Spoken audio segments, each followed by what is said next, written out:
In 1988, a document called The Church and Racism Towards a More Fraternal Society was published in regard to racism, racial discriminations, xenophobia, and other related intolerances. This document was further discussed at the next World Conference in August of 1988. Let's first discuss what these problems are. Victims of injustice are those who are discriminated against in law or in fact on account of their race, origin, color, culture, sex, or religion.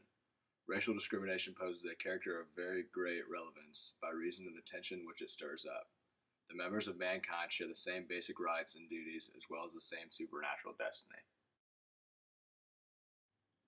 There are 5 important teachings from this document that you will learn.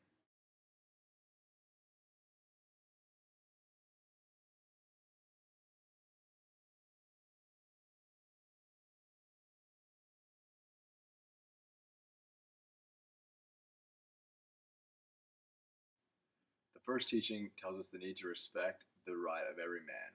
For example, the man has a right to live, to bodily integrity and the means necessary for proper development, to food, clothing, medical care, rest, necessary social service, care and ill health, and disability stemming from his work, and widowhood, old age, unemployment, or whether, though no fault of his own, he is deprived of the means of livelihood.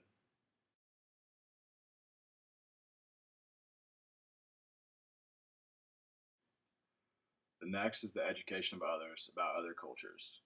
All people of whatever race, condition, or age, in virtue of their dignity as human persons, have the inalienable right to education.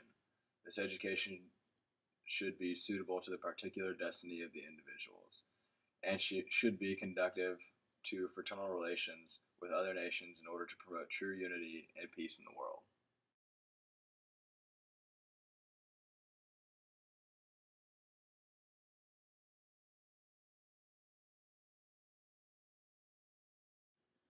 Next is, we should not show hatred to those discriminating others, but we should show mercy and try to change their heart. We must look first to the human heart. It is the heart that we must continually purify, so that it is no longer governed by fear or the spirit of domination, but by openness to others, by fraternity and solidarity. The education of others is not enough to end these discriminations, but we must convert the discriminators of today so they do not leave a legacy of tomorrow.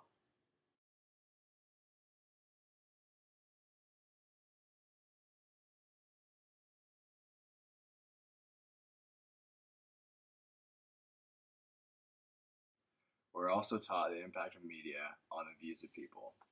The Church recalls that the responsibilities of the individuals using them have become still greater. In fact, serious risks are involved, not so much with regard to the techniques used as to the content of what is communicated. Those responsible for information must never forget their duties to society as a whole. The first of these concerns the common good, for society has a right to information based on truth, freedom, justice, and solidarity. The media must promote the positives of other cultures to promote peace among the nations.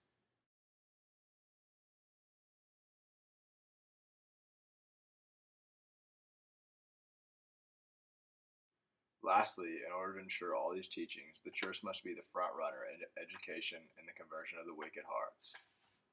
The task before us is to promote a culture of dialogue, individually and together.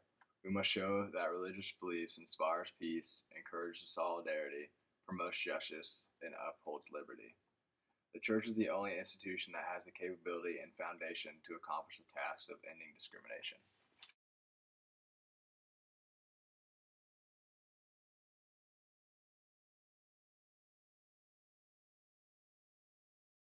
You can imagine some criticism that came to the Church because of this document.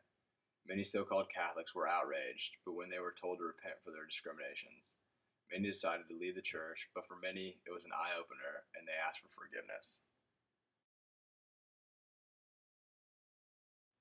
Today, the document still stands true today and is an example for many that shows the Catholic Church's viewpoint on these discriminations.